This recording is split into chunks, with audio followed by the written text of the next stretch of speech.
Let's start with a truth that already feels unfair the moment you say it out loud.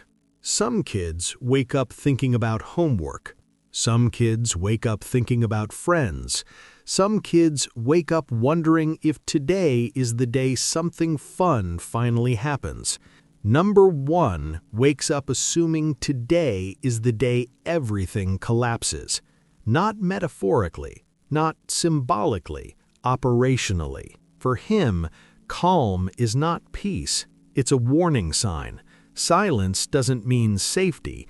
It means something is about to go wrong and he just hasn't identified it yet. This is a child whose first conscious thought every morning is contingency planning. And that's the joke, because from the outside, number 1 looks like the perfect cartoon leader, disciplined, focused, assertive, the kid with the plan, the kid who has it together. But inside his head, there is no quiet. There is no relief. There is no childhood buffer protecting him from the weight of consequence. Every decision matters.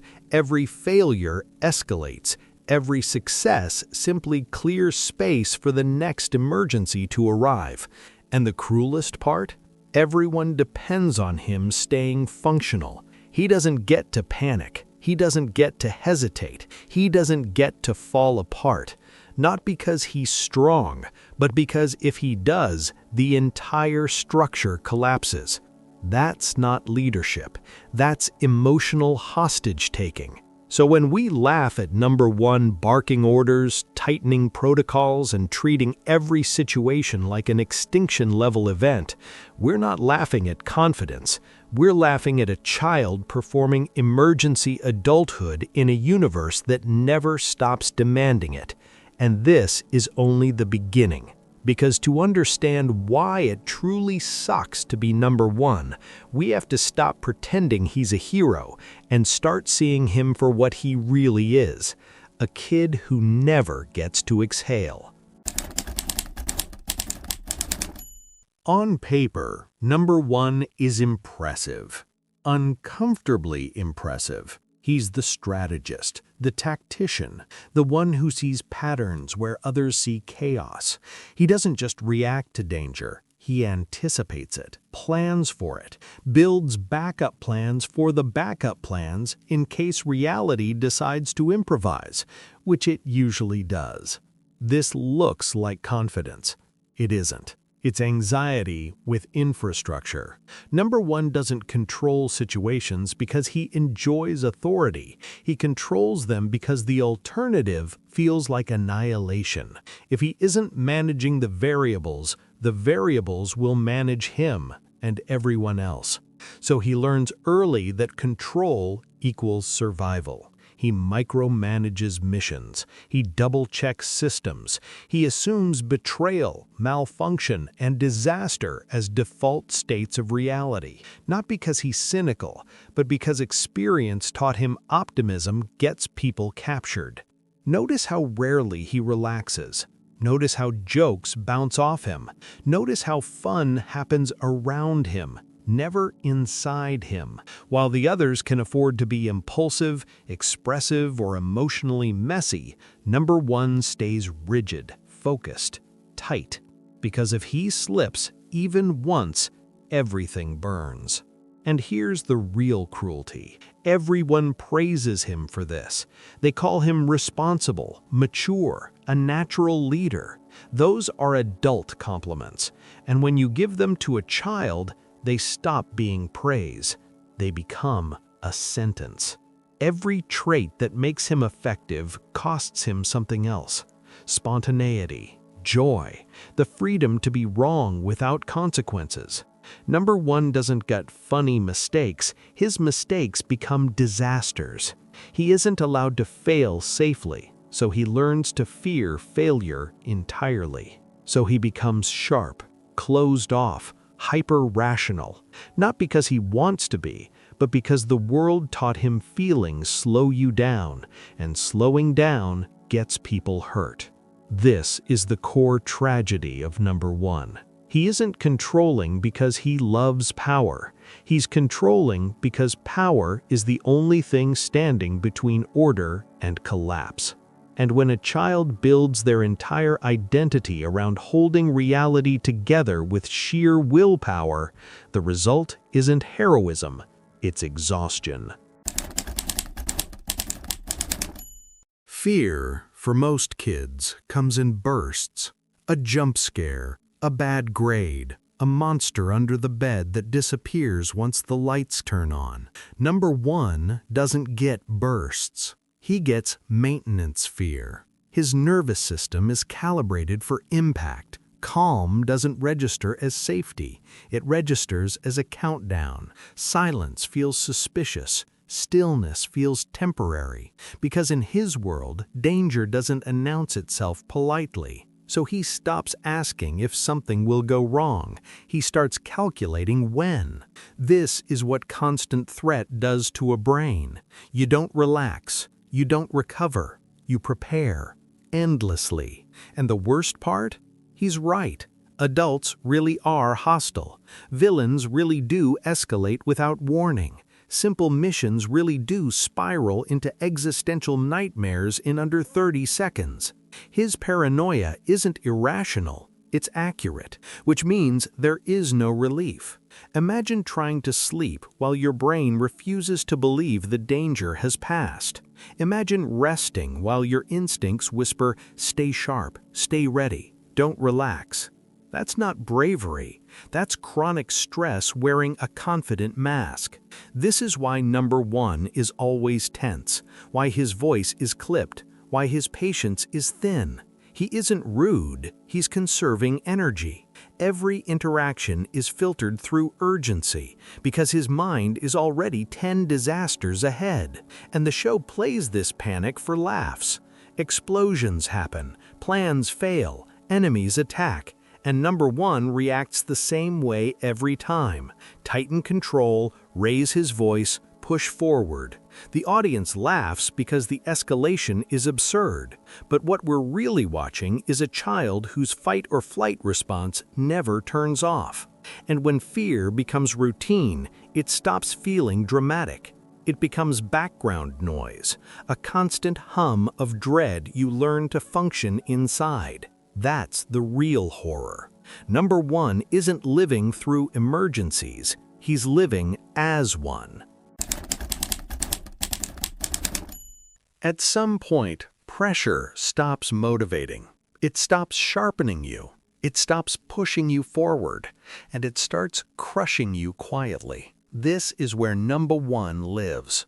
Leadership in his world isn't symbolic. It isn't inspirational. It's not about growth or learning experiences. It's about outcomes. If he makes the wrong call, people get captured. If he hesitates, missions fail. If he miscalculates, damage isn't theoretical, it's immediate. And there is no safety net. No adult steps in. No system absorbs failure. No one says, "You did your best." There is only consequence.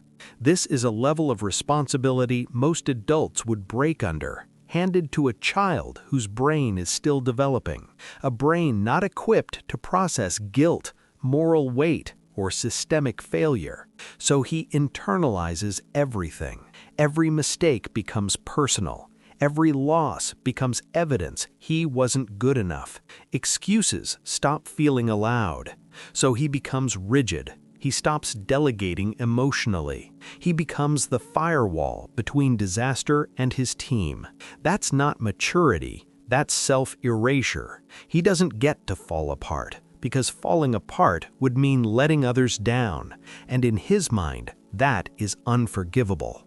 Responsibility arrived too early. And when responsibility arrives too early, it doesn't make you stronger. It makes you smaller. There's a special kind of loneliness reserved for the smartest person in the room. Not the curious kind, the isolating kind. Everyone looks at you for answers and quietly resents you for having them.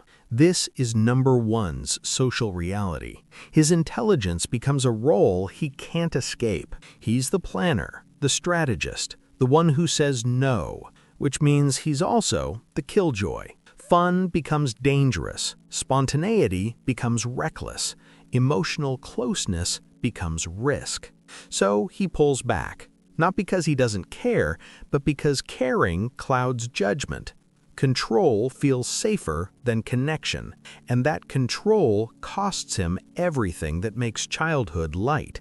He doesn't get to be silly. He doesn't get to be comforted. He doesn't get to fail without consequence. Success doesn't feel good. It just feels like disaster postponed. And that's the curse of being the smart one in a broken system. You see the cracks. You see the fragility. And once you see it, you can't unsee it. So while everyone else laughs, number one watches the exits. Most conflicts are supposed to end. A victory, a defeat, a lesson learned, a moment where you finally stop bracing for impact. Number one never gets that moment. His life is not a series of battles, it's an infinite campaign. One mission bleeds directly into the next. One threat dissolves only to reveal another already waiting. Any sense of "we made it" lasts just long enough to be interrupted by the next alarm. There is no finish line, only maintenance. This is the psychological trap of endless war. When conflict never ends, you stop fighting for peace, you fight to prevent collapse. The goal is no longer winning, it's keeping things from getting worse. And that is a soul-crushing objective, especially for a child, because nothing ever resolves. Villains return, threats escalate. Rules change without warning. Old strategies stop working overnight. And number one is expected to adapt instantly, without rest, without recovery, without the comfort of knowing this suffering is building towards something meaningful. It isn't. It's just upkeep. And the show treats this as normal. Next episode, new crisis. Same leader, same pressure. The world expects number one to absorb infinity like it's a reasonable workload. But humans, even animated ones, are not built for infinite vigilance. Living like this means trauma never gets processed, losses never get grieved, failures never get examined. Everything is deferred because the next emergency arrives too fast. So the emotional weight stacks up quietly. Unopened files labeled "deal with later," except later never comes. Hope becomes inefficient. Closure becomes irrelevant. Endurance becomes the only metric that matters. That's not heroism. That's attrition. And here's the terrifying part. Number one cannot quit. There is no resignation letter, no retirement, no gentle handoff. The war doesn't pause because the leader is tired. The system demands continuity, and he is the system. So he keeps going, not because he believes in victory, but because stopping would mean admitting there never was one.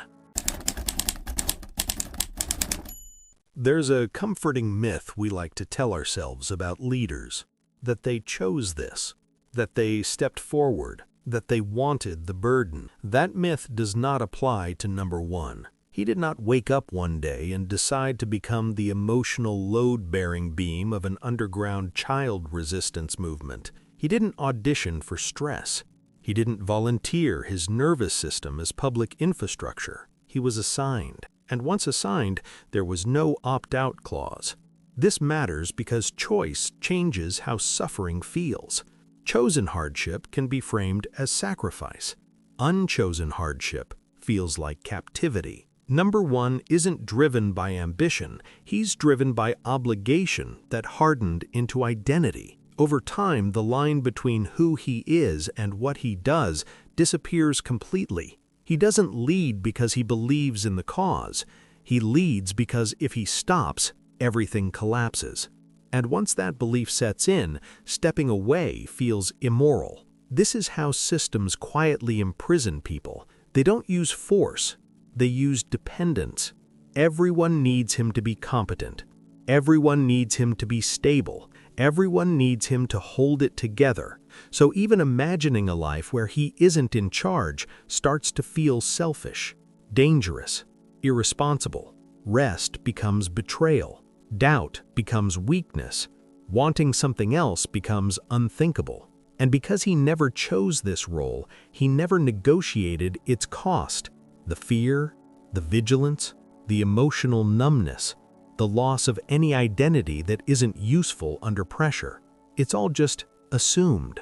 This is why Number 1 doesn't dream about the future. He plans contingencies instead. Dreams require believing there's an after. His life has trained him to expect only the next crisis. So when people praise him, when they admire his focus, his discipline, his leadership, they're celebrating the fact that he adapted to an impossible situation without breaking publicly. Privately, the cost is constant. He doesn't ask, "What do I want?" He asks, "What's required of me now?" And the tragedy isn't just that he didn't choose this life, it's that after long enough, he wouldn't know how to choose anything else. At this point, a reasonable question emerges. If Number 1's existence is this exhausting, this bleak, this emotionally corrosive, why are we laughing? Because we are, constantly. The humor works because the suffering is disproportionate. A child facing adult-level existential pressure is absurd. Tiny body, massive responsibility. Small voice, world-ending stakes. That mismatch is the joke. We laugh when Number 1 overreacts. We laugh when he snaps. We laugh when he treats minor problems like incoming apocalypse. From the outside, it looks melodramatic. From the inside, it's survival. Comedy thrives on exaggeration, and Number 1 is exaggeration incarnate. Every emotion is dialed just high enough to feel unhinged, but not high enough to break cartoon logic. The show knows exactly how far it can push him without forcing the audience to sit with the consequences. Because if we stopped laughing for even a second, we'd have to admit what we're actually watching. A child performing emotional triage non-stop, with no support system and no exit strategy. So the jokes keep moving. Explosions distract us. Absurd villains soften the blow. Fast pacing prevents reflection. The humor becomes a pressure valve for us, not for him. This is dark comedy at its most effective. It invites empathy without demanding it. It lets us acknowledge the pain just enough to feel clever, then buries it under another gag before it gets uncomfortable. And yet, the discomfort leaks through. We recognize the burnout. We recognize the rigidity. We recognize the person who takes everything too seriously because they can't afford not to. That recognition is what makes the laughter uneasy. Because Number 1 isn't funny in isolation. He's funny in contrast to kids who get to be carefree, to a world that refuses to slow down, to a system that treats his suffering as functional. We laugh because the alternative is admitting that this is a story about burnout, anxiety, and identity erosion disguised as a kids' show. So yes, it's funny, but it's funny in the same way watching someone juggle knives is funny. Impressive, absurd, and deeply unsettling once you think about how much blood one mistake would cost. And Number 1 never gets to stop juggling. There's a lie we like to believe about strength, that strong people wanted responsibility, that they stepped forward, that they volunteered to carry the weight. Number 1 did not. He did not ask to become the emotional backbone of an underground war effort run by children. He did not apply to manage crises, contain chaos, or shoulder the fear of an entire organization before he even finished growing into his own body. He was chosen. And once chosen, there was no version of reality where stepping down was acceptable. This is what makes his suffering different, because choice changes pain. Chosen hardship can be reframed as purpose. Unchosen hardship feels like being drafted into a role you can never escape. Number 1 didn't become a leader because he believed in destiny. He became one because the system identified a child who could endure stress without collapsing and decided to never stop using him. Over time, obligation turned into identity. He doesn't lead because he believes in the mission. He leads because if he doesn't, everything falls apart. And once that belief takes root, rest becomes immoral. Wanting peace feels selfish. Doubt feels dangerous. Desiring a different life feels like betrayal. This is how systems trap people without chains. They don't threaten you, they depend on you.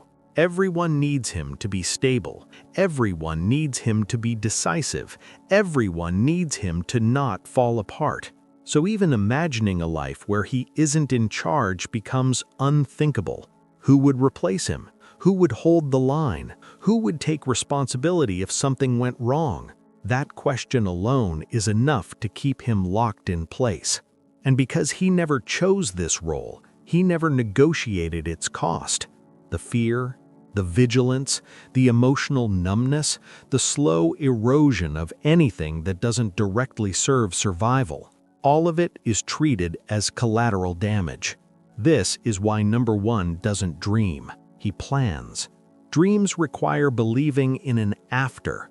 His life has trained him to expect only the next emergency. So when people admire him, when they praise his strength, his discipline, his leadership, they're unknowingly applauding a trauma response. They're celebrating the fact that he adapted to an impossible situation without breaking publicly. Privately, the damage accumulates. He doesn't ask, "What do I want?" He asks, "What's required of me now?" And the tragedy isn't just that he didn't choose this life, it's that after so long, he wouldn't know how to choose anything else. So what have we actually learned about Number 1? He isn't living a childhood. He's administering a crisis. Every trait we call strength is actually a symptom. His intensity isn't passion, it's pressure. His discipline isn't virtue, it's fear organized into routines. His leadership isn't destiny. It's what happens when a system finds someone capable of enduring suffering quietly and decides to never let them stop. That's why it truly sucks to be him. Not because his life is loud and dangerous. Cartoons are full of that. It sucks because it's relentless. Because nothing he does ever resolves the problem. Because the reward for competence is more responsibility. Because the world learns very quickly that he will carry whatever you place on his shoulders. So it keeps piling things on. And we laugh. We laugh because the suffering is wrapped in bright colors and absurd villains. We laugh because the pacing never slows down long enough to feel heavy. We laugh because admitting what this story really is would make it uncomfortable. Because if we stopped laughing, we'd have to admit this is a story about burnout, about anxiety, about identity erosion, about what happens when survival becomes your personality. Number 1 doesn't get an arc where he heals. He doesn't get a moment where someone takes the burden from him. He doesn't even get the illusion of escape. The joke is that he keeps functioning. The darker joke is that we admire him for it. Because we've all seen this pattern. The responsible one, the fixer, the kid who grows up too fast because someone has to, the person who holds everything together while quietly disappearing in the process.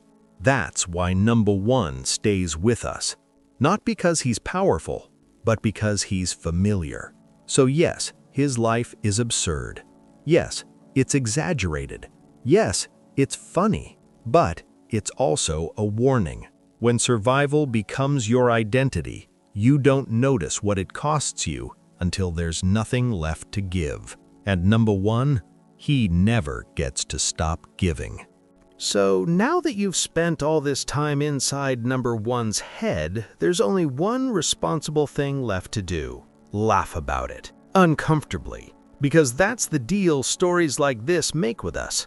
They turn exhaustion into spectacle, anxiety into timing, burnout into punchlines that sting but never long enough to scar. And it works. You stayed until the end. So here's the question. If this is what leadership looks like at 10 years old, if this is what responsibility does when it arrives too early, if this is the cost of being the capable one, which cartoon character do you think has it even worse? Drop their name in the comments. Argue about it. Overanalyze it. Turn childhood trauma into discourse. If you enjoyed this kind of dark, uncomfortable cartoon analysis, leave a like. It helps the video more than you think. Subscribe if you enjoy laughing at fictional suffering instead of processing your own. And remember, some kids grow up, some kids grow resilient, and some kids grow into systems that never stop using them. See you in the next emotional disaster.